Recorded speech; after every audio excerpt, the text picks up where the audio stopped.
व्याख्या मुद्रां करसरसिजैः पुस्तकं शङ्खचक्रे बिभ्रद्भिन्नस्फटिकरुचिरे पुण्डरीके निषण्णः अम्लानश्रीरमृतविशदैरंशभिः प्लावयन्माम् आविर्भूयाद्दनघमहिमा मानसे वागधीश। कृष्णाय वासुदेवाय हरये परमात्मने प्रणतक्लेशनाशाय गोविंदाय नमो नमः। संस्कृतशौर्यम् इति आमुखपटले सम्बद्धाः समेऽपि विद्वांसः समेऽपि जिज्ञासवः छात्राः सुहृदयाः सज्जनाः एतस्य संस्कृतशौर्यमिति आमुखपटलस्य संस्थापकः प्रबन्धकश्च डॉक्टर राजकुमारः समेषां स्वागतं वर्तते एतस्मिन् महाभाष्यव्याख्याने। अन्याः साम्प्रतं महाभाष्यस्य षष्ठाध्यायस्य प्रथमपादस्य सुट्कात् पूर्वः इति सूत्रस्य व्याख्यानं जायमानं वर्तते।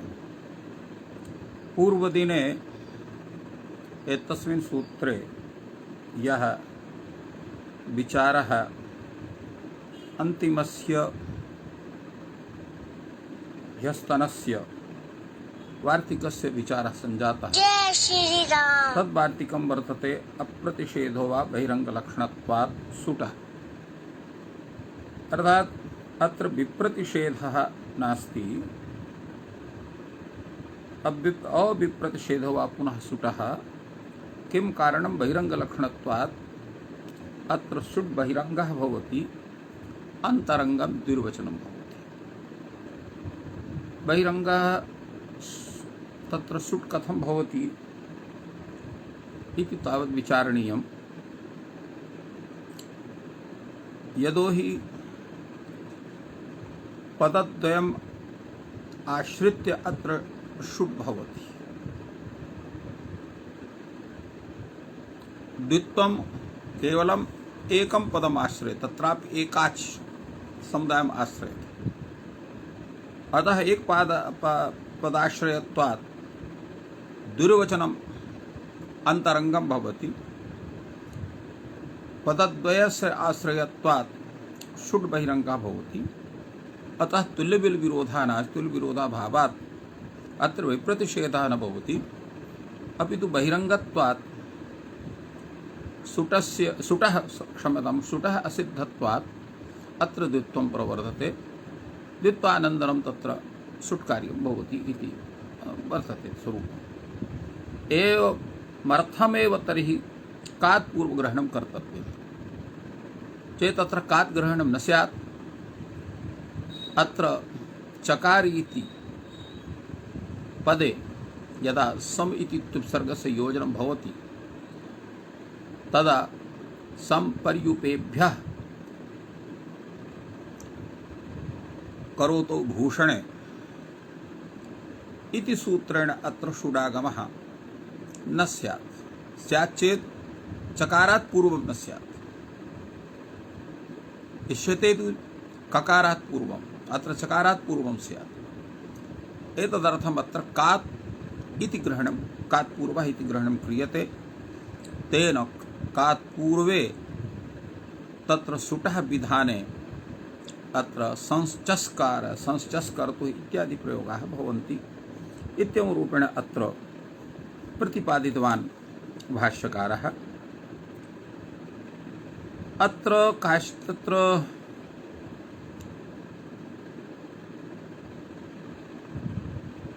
प्रदीपकारः कथयति अन्तरङ्गत्वात् द्विर्वचने कृते परत्वात् अन्तरङ्गत्वाद् वा अडागमे मध्यानुप्रवेशार्थं सुटः कात् पूर्वग्रहणं कालावधारणार्थं वा करोतेः कात् इत्यवस्थायामेव सुट् भवति।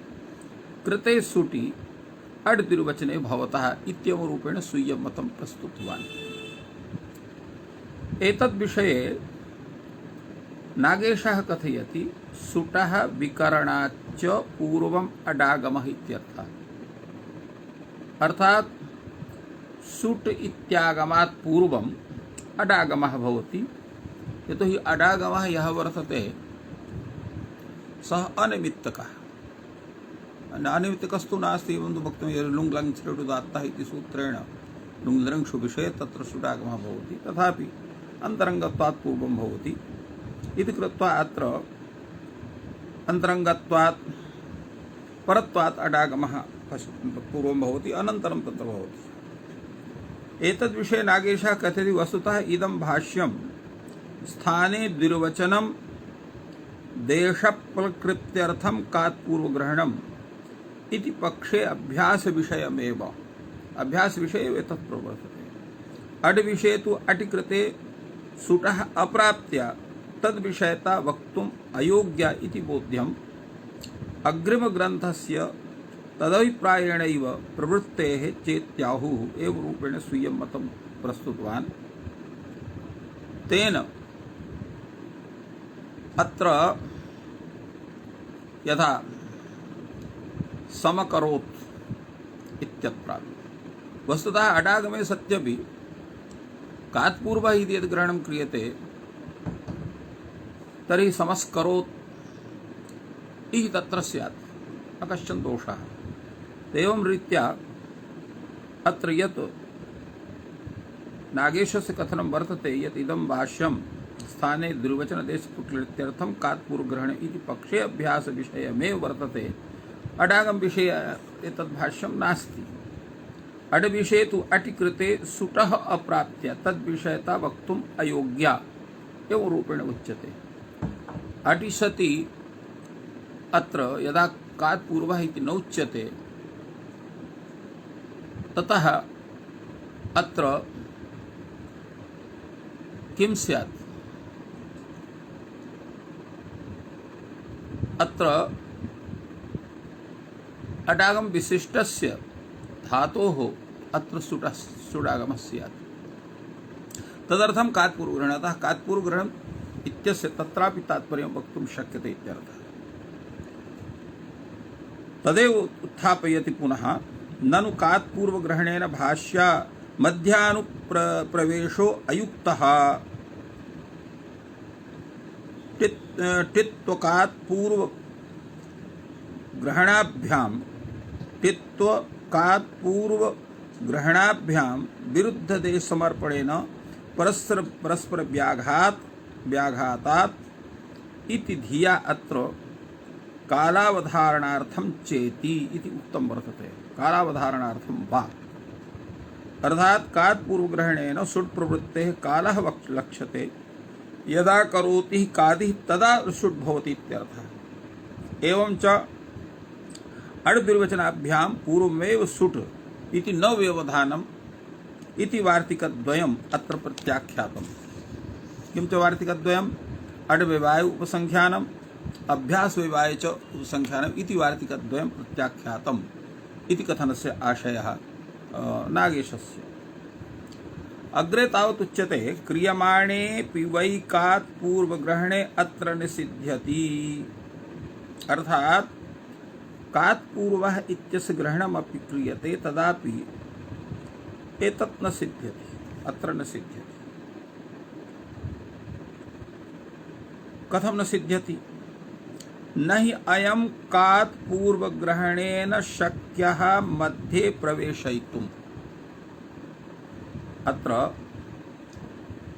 समचकार अथवा समचक्रतुः इति स्वरूपं वर्तते। अत्र कात्पूर्वग्रहणम् इति भवान् कथयति, किन्तु मध्ये तत्र सुटः प्रवेशः कथं स्यात्? मध्ये प्रवेशयितुं किं कारणम्? आदिलिङ्गोऽयं क्रियते। आदिलिङ्गोऽयं क्रियते अर्थात् आदिस्वरूपं यद् वर्तते धातोः तस्य स्वरूपस्य अत्र ग्रहणं भवति। किञ्च आदिस्वरूपं? करोतिश्च ककारादिः, दृष्टश्च पुनः आतिदेशिकः करोतिः अककारादिः। यद्यपि करोतिः ककारादिः वर्तते, अतः कात्पूर्वः इत्युक्ते तत्र भवति। यतोहि संपर्युपेभ्यः करोतो भूषणे इत्यत्र क्रीधातो एव सुडागमः। समः परस्य समः परात् क्रीधातोः करोते इत्युक्ते क्री धातोः अत्र सुडागमः भवति। करो तत्र ककारादिः करोति हि वर्तते। दृष्टस्य पुनः आतिदेशकः करोति अककारादिः। तो यह अककारादिः करोति हि वर्तते, तत्र एकदेश विकृतमनन्यवत् इति रीत्या तत्र ककारादित्वम् अतिदिश्यते। फलतः अत्र तं ककारादित्वं मत्वा ककारात् पूर्वं स्वयमेव सुट् स्यात्। किमर्थं सुट्कात् पूर्वः इत्यत्र कात् पूर्वः इति ग्रहणम् इति तत्र प्रवेशः भवति। उच्यते करोतिश्च अर्थात् संस्कर्ता इत्यादौ ककारादिः ततश्चत्रैव अत्र कैयटः कथयति क्रियमाणेऽपि वै कात् पूर्वग्रहणेन सिद्ध्यति इत्यस्य आशयं वदति कैयटः। परत्वान्तरङ्गत्वाभ्याम् अड् द्विर्वचनयोः कृतयोः टित्वात् सुटः मध्ये अनुप्रवेशाभावः। प्रवेशः एव न स्यात्, टित्वात् आदौ एव स्यात्। आद्यन्तौ टकितौ टित्कितौ यस्य तस्य आद्यन्तावयवो स्तः। आद्यवयवः अत्र स्यात्। आद्यवयवः अत्र चकार इत्यस्य स्यात्। चक्रतुः इत्यस्य आद्यवयवः स्यात्। तेन तत्र संश्चक्रतुः संश्चकार इत्येव स्वरूपं स्यात्। समस्कर तत्र एवं तदा उच्यते अत्र करोतिश्च इति विषय। करोतिश्च ककारः दृष्टस्य पुनरातिदेशकः करोति अककारादि इति विषय अत्र वक्ति न कैयटः। संस्कर्ता इत्यादौ तश्च अत्रैव स्यात्। अड् द्विर्वचनयोस्तु कृतयोः टित्वात् कात् पूर्वग्रहणाच्च विरुद्धदेशसमर्पणात् अप्रवृत्तिरेव सुटः स्यात्। प्रवृत्तिरेव न भवितुमर्हति तत्र इति अत्र वदति। अग्रे दृष्टस्य पुनः आतिदेशकः करोति अककारादिः इत्यस्य कः आशयः? अडभ्यासवान् यः वर्तते सः तथा वर्तते। न स्थानिभावात् आतिदेशिकः। अस्थानिवद्भावात् तत्र आतिदेशिकः नास्ति। अनागमकानां सागमका आदेशाः इत्याडागमयुक्तोऽपि आतिदेशिकः। अर्थात स्थान्यादेश भाव मादाय स्थानियुक्तादेशो रलविधौ इति त्रीण कार्यं न भवितुमर्हति। अनागमकानां सागमकाः आदेशाः इत्युक्ते अत्र अडागमः युक्तोऽपि आतिदेशिकः तत्र करोति भवति। ततश्च कात् पूर्वग्रहणात् ककारे देवरेव यथा स्यात् न तु अडभ्यासवतः। तदर्थमत्र कात् पूर्वग्रहणं करणीयम् इति आशयं भाष्यग्रन्थस्य उक्तवान् कैयटः। अग्रे उच्यते पाक्षिकः एष दोषः। अयं दोषः यः भवतः कथितः सः पाक्षिकः। कतरस्मिन् पक्षे दोषः वर्तते? उच्यते षुड् विधौ द्वैतं भवति। षुड् विधौ अत्र द्वैतं भवति। अविशेषेण वा विहितस्य सुटः कात् पूर्वग्रहणं ककारादिदेश प्रकृत्यर्थं वा स्यात्। विशेषेण वा विधि इति अत्र एवं विकल्पः आयाति। षुड् विधम् अत्र द्वैतं भवति। अविशेषेण वा विहितस्य सुटः कात् पूर्वग्रहणं ककारादिदेश प्रकृत्यर्थं स्यात्। विशेषेण वा विधि। तात्पर्यं किं वर्तते? अविशेषेण किमपि तत्र किमपि योजनीयं नास्ति। तत्र विशेषेण विहितस्य सुटः कात् पूर्वग्रहणं करणीयं ककारादेश प्रकृत्यर्थं यथा स्यात् तथा ककारादेश विषये एव तत्र सुडागमः भवति, अन्यत्र न भवति इत्यर्थः। एकः पक्षः। अपरः पक्षः विशेषेण वा विधि।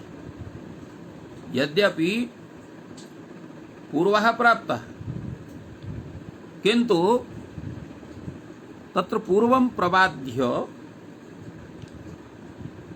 अत्र कात् पूर्वः एव सुडागमः भवति इति रूपेण विशेषेण विधानार्थं वा इति वर्तते। विशेषण वा विधिः इति अत्र पुनः विचारः प्रवर्तते। द्विर्वचन विधौ चापि द्वैतं भवति स्थाने वा द्विर्वचनं स्यात् द्विः प्रयोगो वा द्विर्वचनमिति। यदा द्वित्व कार्यं भवति द्विर्वचनं नाम द्वित्वं द्विर्वचन विधौ चापि द्वैतं भवति अत्रापि द्वैतं भवति। कथं भूतं द्वैतम् अत्रापद्यते? स्थाने वा द्विर्वचनं स्यात्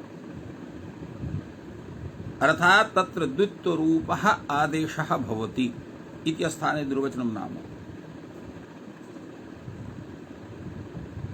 अथवा द्विप्रयोगो वा द्विर्वचनं वारद्वयं तस्तादृशः प्रयोगः करणीयो वा।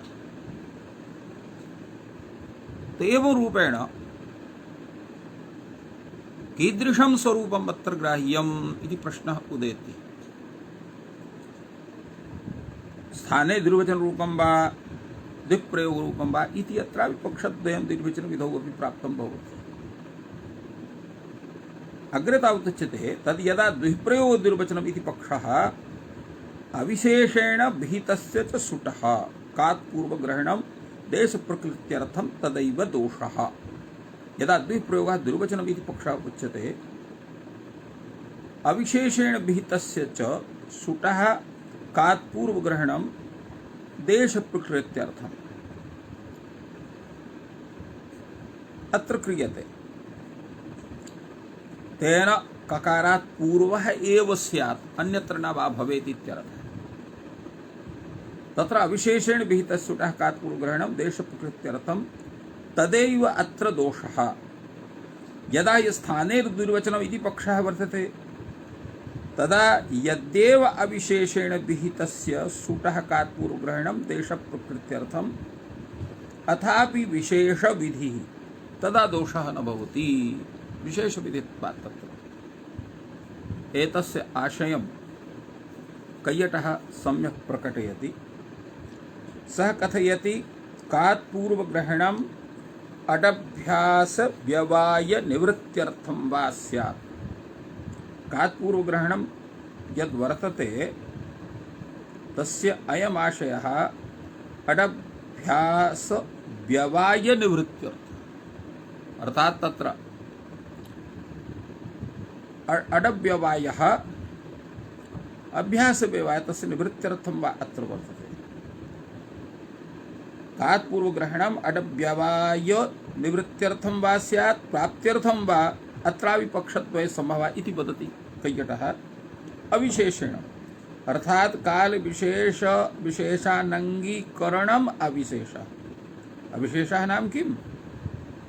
काल विशेषानंगीकरणम्। काल विशेषस्य अनंगीकरणमेव अत्र विशेषः। तस्मिन् करोतौ सुट् भवति। यत्र भवन् कात् पूर्वः भवति इति अडभ्यास विषये निवृत्त्यर्थं कात् पूर्वग्रहणं करणीयं भवति। तेन ककारात् पूर्वः एव सुट् स्यात् अन्यत्र न वा भवेत्। विशेषेण वे इति प्रतीकमादाय तत्र कैयटः कथयति यत्र अनेक लक्षण सन्निपाता भावः तत्र अनर्थकं कात् पूर्वग्रहणम् अनेक लक्षण सन्निपाते कात् पूर्वग्रहणं कालावधारणार्थं विज्ञायते कात् पूर्वः शुट् कर्तव्यः। अर्थात विशेष विधानं यत्र वर्तते विशेषेण विधानं यत्र अनेक लक्षण सन्निपाता भावः अनेक लक्षण सन्निपाता भावः तत्र अनर्थकं कात् पूर्वग्रहणं स्यात्। अनेक लक्षण सन्निपाते कात् पूर्वग्रहणं किमर्थं वर्तते? कालावधारणार्थं। कालस्य अवधारणार्थं निश्चयार्थं तत्र विज्ञायते। कात् पूर्वः सुट् कर्तव्यः इत्येवं रूपेण कार्यान्तराच्च प्राग् भवन् कात् पूर्वः कृतो भवति। अर्थात तत्र अड् विधानात् पूर्वं द्वित्व विधानात् पूर्वम् एव सुट् प्रवर्तते इत्यर्थः। तात्पर्यमिदं वर्तते। यथा पूर्वम् उक्तमासीत् द्वित्वात् पूर्वं चेत् प्रवर्तते तदा स्क्री इति स्यात्। अत्र द्युत्ते सति हलादिशेषे कर्तव्ये अत्र शरः खयः इत्यनेन खयः अत्र ककारः अवशिष्टः स्यात् तत्र चुत्वे सति अत्र तत्र जय श्री संचकार राम। तत्र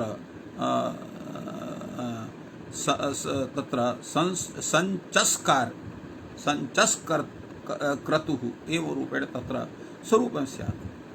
अडभ्याः विषयेपि तत्र समस्करोत् कुर्वन्तु तत्र तत्र समस्करोत् समस्कुरुतः तत्र समस्कुरुतां समस्कुरुत एव रूपेण तत्र स्यात्। तत्र दोषः न भवति।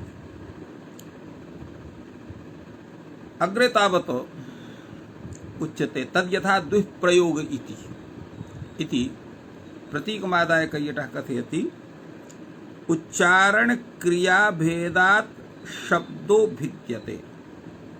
नियमः एव वर्तते वैयाकरणेषु व्यक्तिपक्षे प्रत्युच्चारणे शब्दो भिद्यते इति अयं नियमः वर्तते।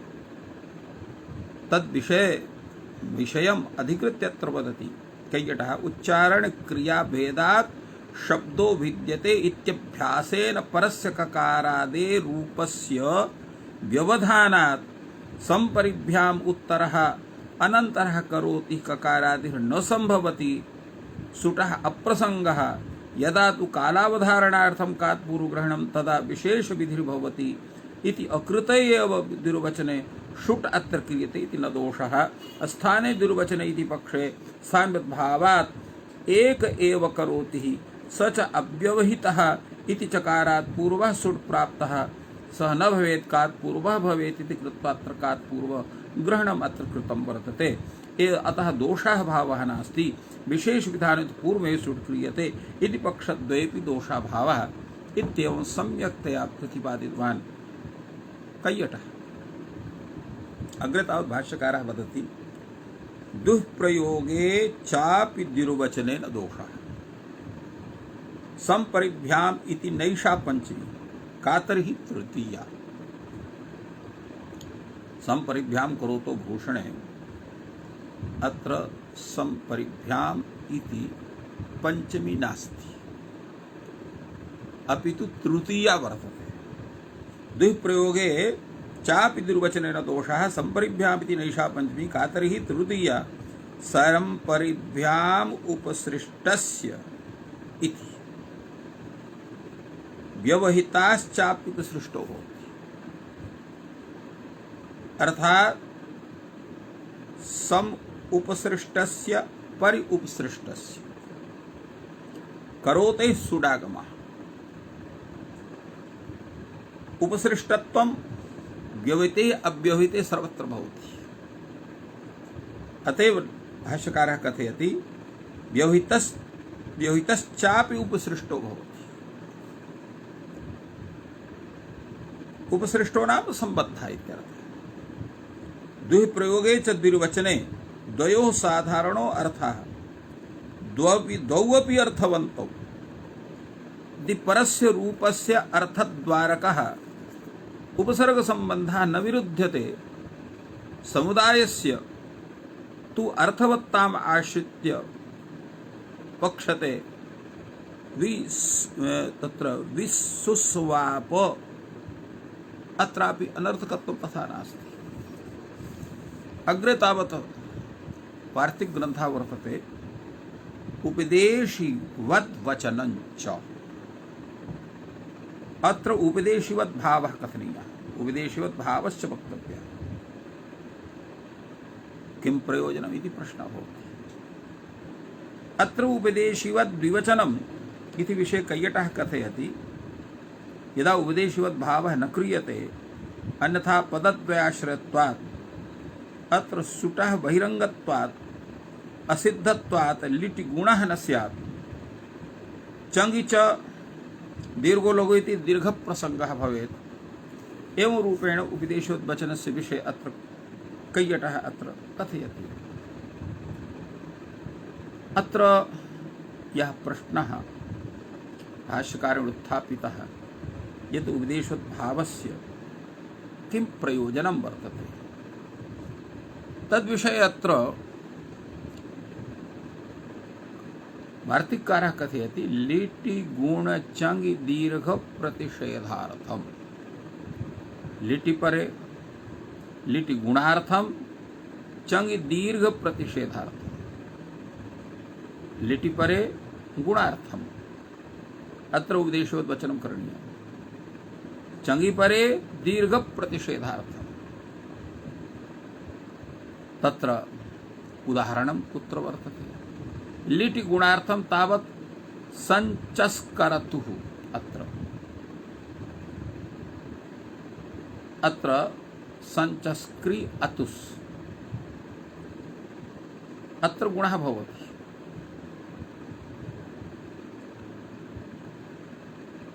तेन संचस्करुः इति भवति। चंगि दीर्घ प्रतिषेधार्थम समचिस्करत् अत्र दीर्घस्य प्रतिषेध क्योंकि यतो हि दीर्घो लघु इति दीर्घः भवति। अत्र लघुत्वं नास्ति। लघुत्वाभावात् दीर्घाभावः। अत्र गुणः कथं भवति? गुणोर्ति संयोगाद्योः सुडागमे सति अत्र संयोगादित्वम् आयाति। गुणोर्ति संयोगाद्यो इत्यनेन गुणः भवति। तदा उच्यते लिटि गुणार्थेन तावन्नार्थः। अत्र उच्यते लिटि परे यत्र गुण विधानम् एतस्य तात्पर्यं भवति एतदर्थम् उपदेशोद्वचनं करणीयं भवति इति भवतः यत् कथनं वर्तते तन्नोचितम्। यतो हि लिटि परे गुणार्थेन एतस्य प्रयोजनं नास्ति वक्ष्यते तत् संयोगादेः गुण विधाने संयोगोपध ग्रहणं क्रियार्थम्। संयोगादेः गुण विधाने संयोगोपध ग्रहणं क्रियार्थं वर्तते। चंगि दीर्घ प्रतिषेधेनापि नार्थः। चंगि परे दीर्घ प्रतिषेधेनापि अत्र अर्थः नास्ति। दीर्घोलघु इति दीर्घ विधान विषयेपि तत्र प्रयोजनं नास्ति। कथं? पदम इतीयं भगवतः कृत्रिमा संज्ञा। पद या संज्ञा वर्तते सा पद संज्ञा कीदृशी वर्तते? उच्यते अत्र पदम इतीयं भगवतः कृत्रिमा संज्ञा। कृत्रिमा संज्ञा वर्तते। तो कृत्रिम संज्ञत्वात् अंतरंगत्वं न युक्तम् इत्यर्थः। अग्रे उच्यते युक्तम हि द्रष्टव्यम किम अंतरंगम किम बहिरंगम। यतो हि अंतरंगत्वात् सुड् भवति इति भवतः कथनं वर्तते। बहिरंगत्वात् द्वित्वं न प्रवर्तते। सुडागमः पूर्वं भवति इति भवतः कथनं पूर्वम् आसीत्। अत्र ज्ञातव्यं वर्तते किम अंतरंगमस्ति किम बहिरंगमस्ति अर्थात् अंतरंग बहिरंग भाव निर्धारणस्य नियमः कः? केन नियमेन भवता अत्र एकस्य बहिरंगत्वं साध्यते अपरस्य अंतरंगत्वं साध्यते। एतद्विषये भाष्यकारः कथयति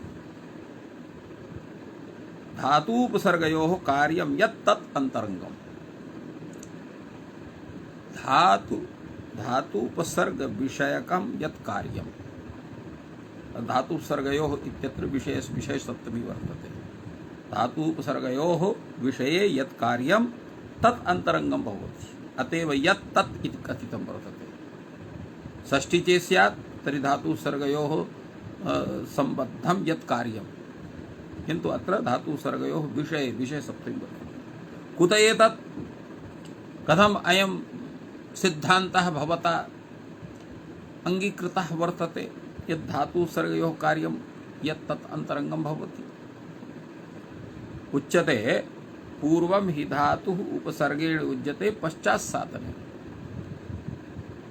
अत्र समिति उपसर्गः यदा क्री धातोः आयाति तदा पूर्वं सम क्री संबंध यत् कार्यं तद् भविष्यति पूर्वम्। कथं पूर्वं धातुः उपसर्गेण उच्यते अनन्तरं साधनेन उच्यते, अनन्तरं तस्मात् धातोः लिट् लकार विधानम् अनन्तरं द्वित्यादिकार्यं भविष्यति। अतः अयं विषयः वर्तते, पूर्वं धातुः उपसर्गेण उच्यते पश्चात् साधनेन। तदा प्रतिपक्षी कथयति नैतत्सारं भवता यत् अत्र साधितं तत् तर्कसंगतं नास्ति। एतदपि वचनं प्राप्यते पूर्वं धातु साधनेन उच्यते पश्चात् उपसर्गेण, एतदपि वाक्यं भवति। पूर्वं धातु साधनेन उच्यते अर्थात् पूर्वं क्री धातोः लिट् लकारः, तस्मिन् स्थाने एकत्वविवक्षायां प्रथमैकवचने अत्र तिप्रत्ययः, तस्य स्थाने ड़ल् इति, अनन्तरं द्वित्यादिकार्यम् अभ्यासादिकार्यं चकार इति भवति। तदनन्तरं समः सम्बन्धे संचस्कार इति रूपं जायते। पूर्वं धातु साधनेन युज्यते पश्चात् उपसर्गेण साधनं हि क्रियां निर्वर्तयति। साधनं तत्तद्देशकं यत् कार्यं तत् क्रियां निर्वर्तयति, क्रियां साधयति। अर्थात् क्रियां निर्वर्तित्यतः तस्य स्वरूपं साधयति। ताम् उपसर्गः विशिनष्टि, उपसर्गः तां क्रियां निर्वर्तितां क्रियां सिद्धां क्रियां विशिनष्टि विशेषेण युक्तं करोति। अभिनिर्वृत्तस्य चार्थस्य उपसर्गेण विशेषः शक्यः वक्तुम्, अभिनिर्वृत्तस्य च अर्थस्य उपसर्गेण विशेषः विशेषार्थः तत्र कथितः भवति, यतः शक्यो वक्तुम् इति कथनस्य आशयः। प्रतिपक्षिणं तत्र पक्षी कथयति सत्यमेवमेतत्, भवतः यत् कथनं वर्तते तत् सत्यमस्ति, असङ्गतं नास्ति। यस्त्वसौ धातु उपसर्गयोः अभिसम्बन्धः तम् अभ्यन्तरं कृत्वा धातु साधनेन युज्यते। तात्पर्यं किम्? भवतः कथनं यद्वर्तते पूर्वं धातुः साधनेन युज्यते पश्चात् उपसर्गेण, तस्य अयमर्थः नास्ति पूर्वं धातुः साधनेन तत्र युक्तः सन् तत्र क्रियां निर्वर्तयति, उपसर्गः तं विशिनष्टि, अपि तस्य स्वरूपमस्ति यत् असौ धातुः धातुपसर्गयोः अभिसम्बन्धः तम् अभ्यनन्तरं कृत्वा धातु साधनेन युज्यते। अर्थात् उपसर्ग विशिष्टः एव धातुः यः वर्तते तस्मात् प्रत्ययः भवति इति तात्पर्यं वर्तते। अवश्यं चैतदेवं विज्ञेयम्, एतदेव स्वीकरणीयं सर्वैः विचारकैः। यो हि मन्यते पूर्वं धातु साधनेन युज्यते पश्चात् उपसर्गेण तस्य आस्यते गुरुणा इत्यकर्मकः उपास्यते गुरुः इति केन सकर्मकः। उपास्यते गुरुः उपास्यते आस्यते गुरुणा इत्यत्र अकर्मकः आसधातुः वर्तते। स एव आसधातुः उपास्यते गुरुः, अत्र सकर्मकः कथं भवितुमर्हति? अर्थात् उपसर्गेण यः अर्थः वर्तते येन सः धातुः सकर्मकः भवति, तत्र तेन उपसर्गेण तस्य धातोः सम्बन्धं विधायैव अतः लडादि लकाराणां प्रवृत्तिर्भवति इत्यर्थः इति बोध्यते। एवं च कृत्वा षुट् सर्वतः अन्तरङ्गतर्कः भवति, अर्थात् सर्वस्मात् कार्यात् अन्तरङ्गः षुट् वर्तते, तस्य प्रथमा प्रवृत्ति भवति। कात्पूर्वग्रहणं चापि शक्यं कर्तुम्, अतः अत्र कात्पूर्व इत्यस्य ग्रहणस्यापि तत्र आवश्यकता नास्ति। कात्पूर्वः इति अत्र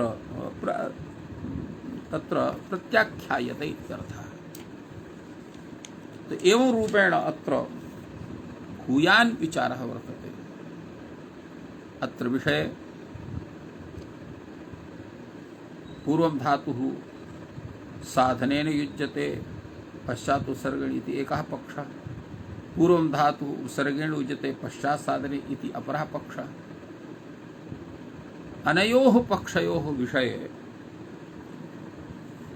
कैयटस्य कः अभिप्रायः इति तावत् विचारणीयः वर्तते। तद्विषये वयं विचारयामः। अत्र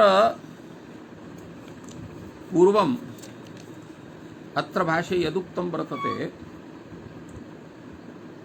पदमितीदीयं भगवतः कृत्रिमा संज्ञा, एतद् विषये किञ्चित् पूर्वं कथयति कैयटः। अनेन पदद्वयाश्रयत्वं सुटः निवार्यते। पदाद्वयाश्रयत्वं सुटः वर्तते इति तस्य निवारणं भवति। अनुत्पन्नेष्वेव तिङ्क्षु धातूपसर्ग संबंधे सुटा भाव्यम इत्यर्थः। अर्थात तिङ्क्षु अनुत्पन्नेष्वेव यदा धातूपसर्गयोः संबंधः भवति तदनन्तरमेव सुडागमः भवति। करोति न चः इ तदादि विधिर्नास्ति। अत्र करोति न सः अत्र तदादि विधिर्नास्ति। विशेषस्य असन्निधानात्, यतोहि विशेषस्य तत्र सन्निधानं नास्ति।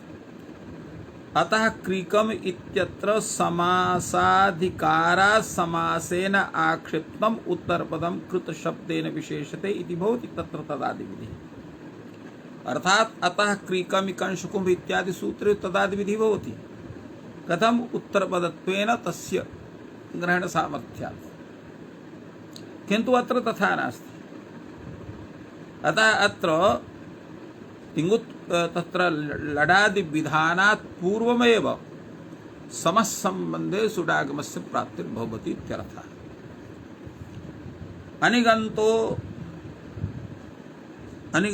अनिगन्तोञ्चतौ व प्रत्यये इत्यत्र वा प्रत्ययग्रहणेन ज्ञापितं धातुना विशेषेण तदादिर्भवति। धातुना विशेषणेन तदादिर्भवति। यदा धातुना तत्र विशेषणेन युक्तः भवति तदा तदादिर्भवति, अन्यथा तदादिर्न भवति इत्यर्थः। अग्रे तावत् यत् युक्तम् इह द्रष्टव्यं किम् अत्रं किं बहिरंग यत्र युक्त इति पदार्थः कः। युक्तं यद्युक्तं तदेव दर्शनम् अर्हति, तदेव आश्रणीयम् इत्यर्थः युक्तम् इत्यस्य तात्पर्यम्। पूर्वं धातुः जय श्री राम उपसर्गेण युज्यते पश्चात् साधनेन। एतद् विषये कैयटः कथयति विशिष्टा क्रिया साधनेन अर्थलाभाय संबध्यते इति पूर्वं विशेषणेन युज्यते इत्यर्थः। विशिष्टा क्रिया नाम उपसर्ग विशिष्टा क्रिया साधनेन किमर्थं युज्यते अर्थलाभाय संबध्यते इत्यर्थः। पूर्वं विशेषणेन युज्यते इत्यर्थः। अग्रे तावत्रो लब्धस्वरूपा क्रिया विशेषणम् आकांक्षति इति मत्वा अत्र कथनं वर्तते भाष्यकारस्य नैतत्सारम् अत्र तस्य विषये अत्र भाष्यकारः कथितवान्। पूर्वं धातु साधनेन युज्यते पश्चात् उत्सर्गेण साधनं क्रियां निर्वर्तयति ताम्बुसर्गः विशिनष्टि इति विषये अत्र उच्यते। इतरो विशिष्टा क्रिया साधनेन साध्यते। इतरो विशिष्टा क्रिया साधनेन साध्यते, न तु साधना लब्धस्वरूपा अन्यतो विशेषं लभते इति मत्वा। इतरो विशिष्टा क्रिया साधनेन साध्यते, न तु साधना लब्धस्वरूपा अन्यतः विशेषं लभते इति मत्वा अत्र बुद्धि निरूपित विशिष्ट साध्य भावि साधन संबंधाश्रयेण अत्र कथितं वर्तते यत् सत्यमेतत् इत्यस्य स्वरूपम् अत्र कथितं वर्तते। अत्र या पंक्तिः भाष्यकारस्य वर्तते अत्र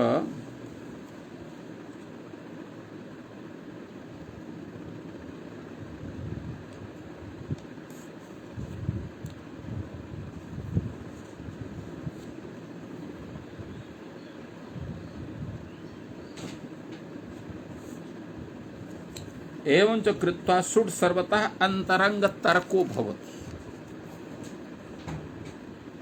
अत्र सर्वथा न धातु संज्ञाया अपि इत्यर्थः। यस्मात् धातु उपसर्ग समुदायेन विशिष्टा क्रिया प्रतिपाद्यते अडादि व्यवस्थार्थं तु पृथक् धातु उपसर्ग प्रकल्पनम तत्र संक्री शब्दे व्यवस्थित एव सुट् भवति।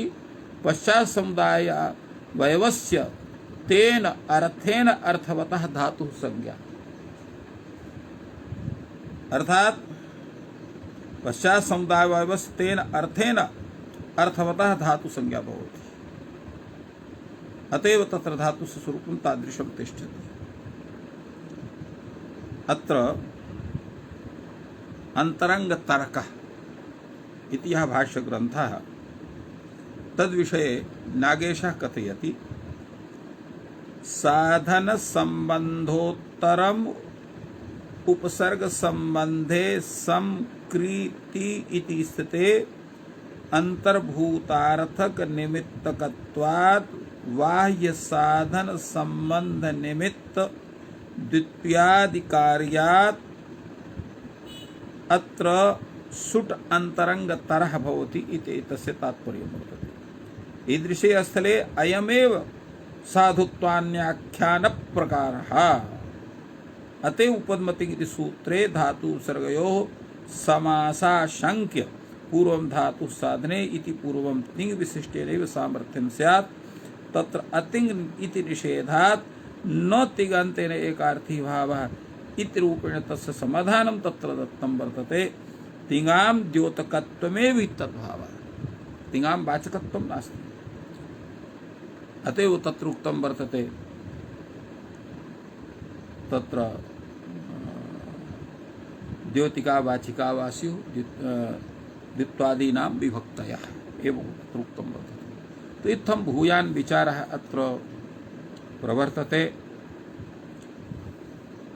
अग्रे तावत् अयं शुट्कात् पूर्वः इत्यंशः इति सूत्रे कात् पूर्वः इत्यंशः ग्राह्यो वा न वा ग्राह्यः इति विषयेपि अग्रे विचारः प्रवर्तते।